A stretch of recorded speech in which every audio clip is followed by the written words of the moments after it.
Bonjour et bienvenue dans cette vidéo, nous allons voir la suite du cours sur le chapitre arithmétique, le grand 2, multiples et diviseurs. Et donc c'est parti, à vous donc d'écrire ce cours. Donc grand 2, multiples et diviseurs, petit 1, les définitions. Je pars sur un exemple, je pense que c'est plus simple pour comprendre au départ. Donc par exemple, 7 est un diviseur de 42, en effet, 42 c'est égal à 7 fois 6. Et donc on dit dans l'autre sens que 42 est un multiple de 7.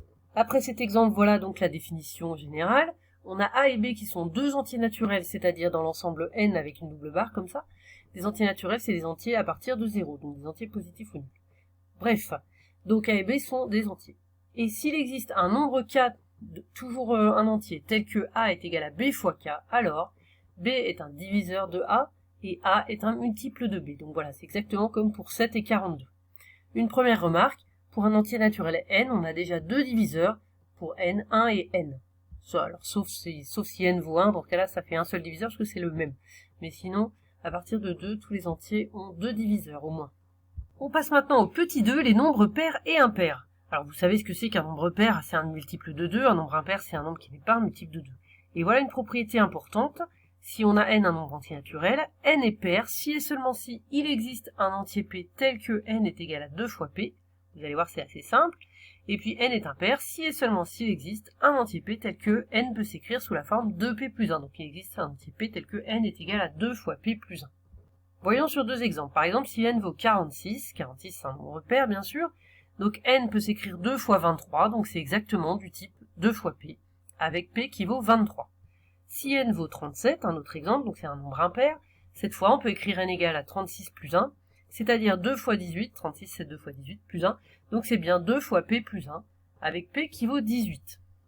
Et maintenant, les dernières propriétés de ce grand 2. Première propriété, le carré d'un nombre pair est toujours un nombre pair, et le carré d'un nombre impair est toujours un nombre impair. Donc c'est facile à retenir. Et nous allons démontrer ces propriétés.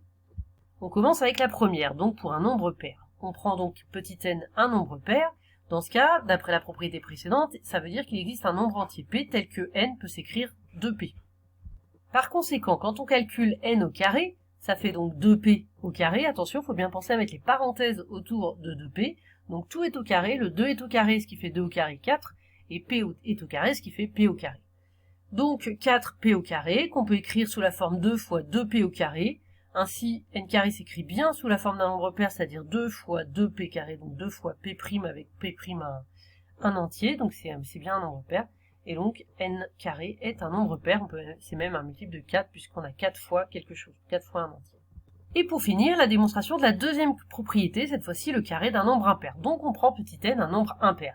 D'après la propriété précédente, ça veut dire qu'il existe un nombre entier p tel que n peut s'écrire n égale à 2p plus 1. Donc on fait le calcul de n au carré, on remplace n par 2p plus 1, tout ça au carré, attention, c'est une identité remarquable. On a a au carré plus b, enfin a plus b au carré, pardon. Donc ça fait a au carré, c'est-à-dire 2p au carré, je fais bien attention à laisser les parenthèses, plus 2ab, donc 2 fois 2p fois 1, plus b au carré, donc plus 1 au carré. Ici, 2p au carré, avec des parenthèses comme tout à l'heure, ça met tout au carré, ça met le 2 au carré, donc ça fait 4, 2 au carré, et puis p au carré, ça fait p au carré. Ensuite, ici, 2 fois 2p fois 1, ça fait 2 fois 2p, plus 1, parce que 1 au carré, ça fait 1.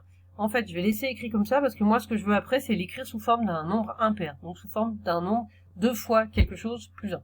Donc je vais laisser le 2 pour qu'on voit bien le facteur commun ici.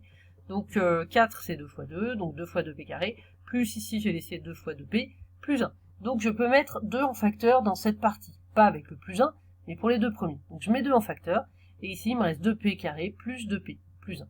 Donc là j'ai bien écrit n carré sous forme d'un nombre impair, c'est-à-dire 2 fois un nombre entier plus 1, donc 2 fois p' plus 1. Et donc ça prouve que c'est un nombre impair par la propriété précédente, et donc on a démontré cette propriété.